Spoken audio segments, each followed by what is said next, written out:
En fin, amigos, pero el tema de la corrupción, ¿cuál es la radiografía de la corrupción en nuestro país? Un poco geopolitizando incluso este informe, es lo que ha emitido la Defensoría del Pueblo. Nos acompaña a esta hora Porfirio Barrenechea, jefe del programa de ética de la Defensoría del Pueblo. ¿Qué tal? Bienvenido. ¿Cómo está, María Jesús? Cuando te decía geopolíticamente, un poco hablando, es porque tenemos casi un mapa geopolítico de la corrupción en nuestro país. ¿Qué han encontrado? ¿Qué arroja esta radiografía de la corrupción? Sabemos que encabeza Lima, Junín, Ancash, me parece. Exactamente. ¿Qué han encontrado?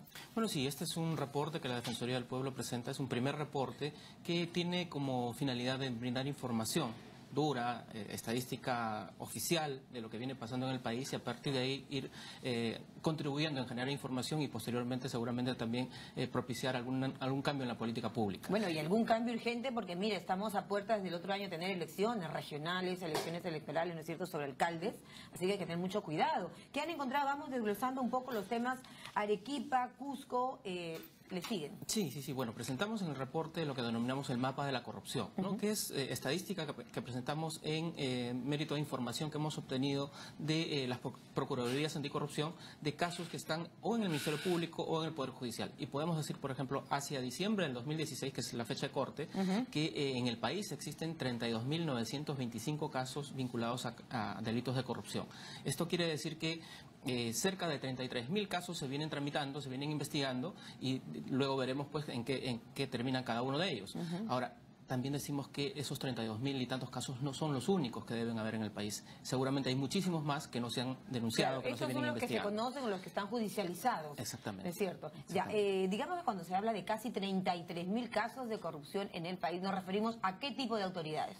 Bueno, tiene que ver con autoridades del gobierno nacional, con gobiernos regionales y con gobiernos locales. Podemos decir, por ejemplo, como usted bien decía, que de este universo de casos, Lima es la región que concentra una mayor cantidad de casos. Estamos hablando de 6.225 casos, por ejemplo, que están vinculados a corrupción. Luego le sigue Ancash con 6.771, Junín con 6.261 y luego vienen otras regiones como Ayacucho, como Arequipa, Cusco, está también La Libertad, está Lambayeque, está Puno, ¿no? Con casos más o menos entre 1.300 y 1.200, ¿no? que tienen registrados por lo menos en el periodo que hemos nosotros publicado. Hablamos de los presidentes, de los gobernadores regionales y de los alcaldes. Hay varios de ellos que incluso ya no son autoridad, pero que están siendo en este momento en materia de investigación, ¿no es cierto? Hay que poner mucho énfasis en qué tipo de delitos, cuáles son los más comunes a nivel de corrupción, porque corrupción es muy amplio, ¿no? Bueno, sí, corrupción incluso involucra más allá del tema penal también temas administrativos, ¿no? Pero básicamente cerca del 40-42% del total de casos están referidos a temas de colusión y a temas de peculado. Corrupción de funcionarios. Corrupción de funcionarios, efectivamente, que involucran, como usted bien decía, autoridades del más alto nivel, pero también a alcaldes de los distritos más alejados de nuestro país, presidentes de gobierno regional o ahora llamados gobernadores, y que es un llamado de atención. La cifra que presentamos, pues, lo que busca es llamar la atención casi de lo que viene pasando en el país, ¿no? casos de corrupción en nuestro país. Solamente en el sur se han registrado, según el informe de esta radiografía de la Defensoría, 5.000 casos de corrupción. Sí, tomando en cuenta, por ejemplo, Arequipa, tomando en cuenta Cusco, tomando en cuenta Puno, Apurímac, que estamos hablando ya un poco más de 5.000 casos. Y no nos olvidemos de los casos del norte con este alcalde, por ejemplo, de Chiclayo. Hemos tenido el caso del señor Acurio Tito en el Cusco, los gobernadores regionales, el señor Vázquez, por ejemplo, en Loreto, ¿no es cierto? Y así tantos otros. Le preguntaba por las formas más recurrentes de delinquir a nivel de funcionarios y de autoridades, peculado, lavado de activos. También es un tipo de delito bastante recurrente, el tema de colusión, ¿no? Es decir, cuando se reúnen, toman acuerdos para poder tomar alguna ventaja de parte del Estado, en este caso que es el perjudicado, ¿no? Los temas de cohecho, que son los que identificamos comúnmente como las coimas, ¿no? Y cosas vinculadas a los proyectos de inversión. La corrupción, ¿no?, de funcionarios, quiero preguntarle aquí, porque aquí efectivamente la figura política es el gobernador, es el alcalde, pero aquí hay un equipo. Aquí tiene que pasar esto por gerencias, por abogados, por otras oficinas. En esos funcionarios, digamos, de mando medio, que muchas veces son los que trabajan, digamos, la coima, ¿no es cierto? ¿Qué pasa con ellos?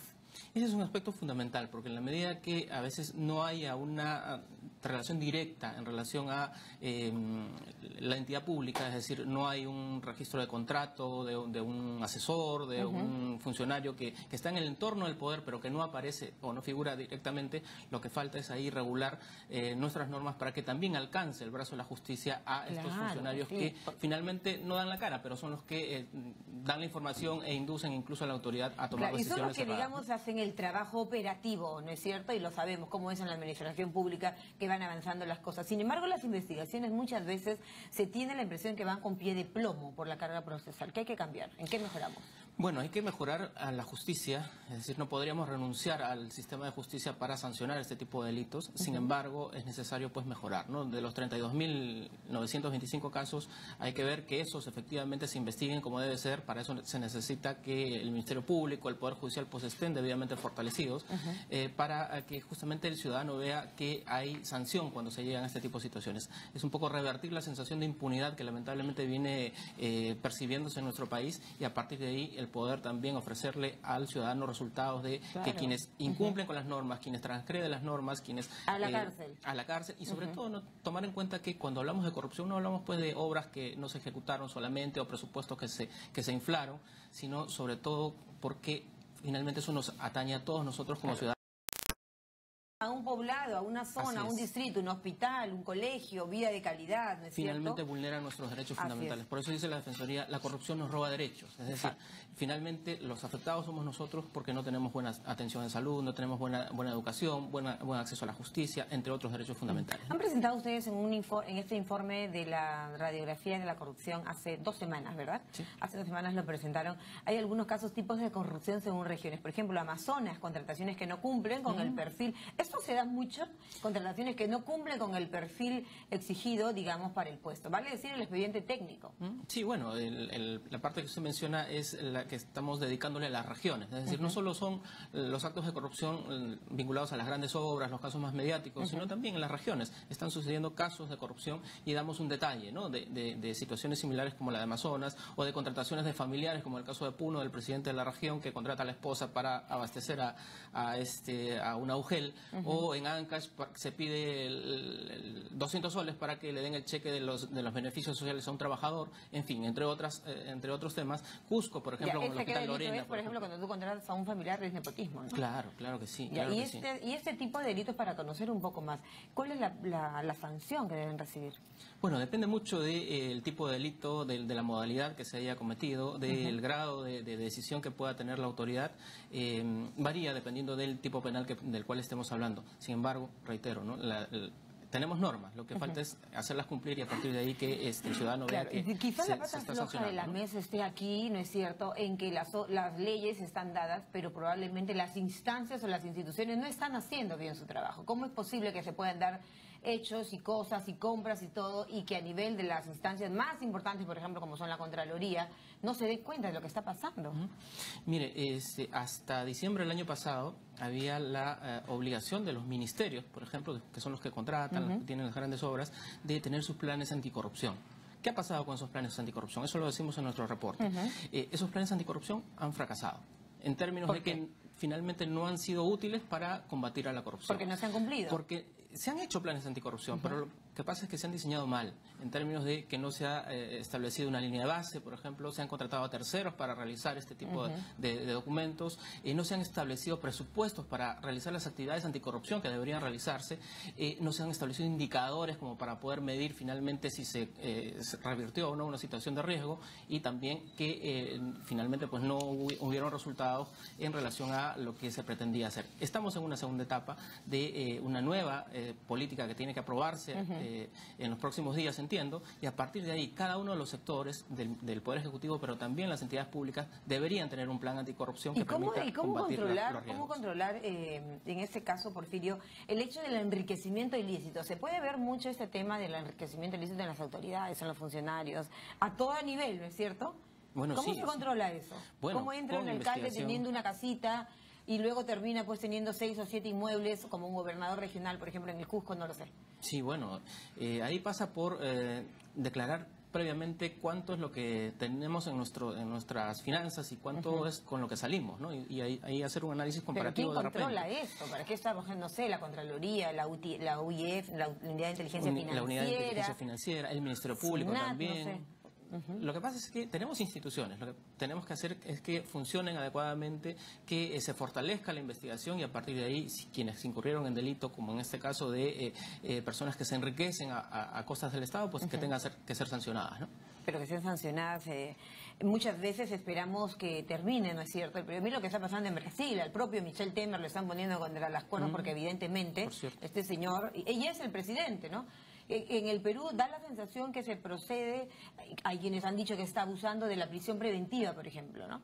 Bueno, sí, hay mecanismos incluso, pero no hay que olvidar también que hay que respetar el debido proceso, ¿no? Para evitar de repente algunos excesos en cuanto a lo que es la presencia o la decisión que puedan tomar algunas entidades. Sigamos hablando de los delitos más recurrentes, digamos, en el marco de la corrupción y la radiografía de la corrupción que presenta la Defensoría del Pueblo. La presentación de documentos falsos para justificar gastos, por ejemplo, no realizados. Ahí se infla, pues, ¿no es cierto?, el presupuesto y ahí se roba. Así es, y el tema de las adendas también, por ejemplo, ¿no?, de las grandes obras. El gran problema en estas megaobras de la corrupción y de los escándalos que vemos es el tema de las adendas.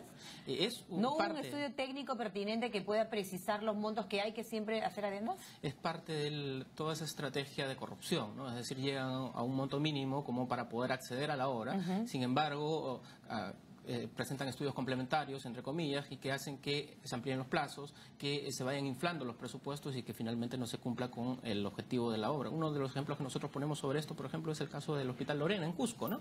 Donde la vía de evitamiento de Cusco, por ejemplo, que ha sido la razón por la que el señor Acurio Tito hoy está preso, 2.250.000, ¿no? Y el Hospital Lorena también, ¿no? Que es un tema muy sensible porque la población de Cusco no está siendo atendida adecuadamente en su salud, ¿no? Los más pobres de Cusco no están pudiendo ser atendidos, ¿no? Como ejemplos que ponemos sobre este tema. Perfecto. Y la acumulación de procesos, ¿no? Hay que hacer en la carga procesal, digamos, avanzar. Ahí es un aspecto importante que tenemos que mencionar porque no solo basta investigar un hecho aislado, ¿no? Un hecho en particular, sino ver el conjunto de lo que viene pasando en el país y vemos que hay redes de corrupción, no solo un cohecho pequeño o una coima pequeña, sino que es parte de todo un sistema y ahí la observación de la Defensoría para que se opte por no desacumular necesariamente. Desde la Defensoría del Pueblo y desde las instancias pertinentes en el marco de la lucha contra la corrupción que tanto daño nos hace como país. Bien, amigos, estuvo nuestro invitado Porfirio Barrenechea, jefe del programa de ética de la Defensoría del Pueblo, hablándonos casi 33.000 casos de corrupción en trámite al 31 de diciembre del año 2016, los que se conocen por lo menos. 9:48, una pausa.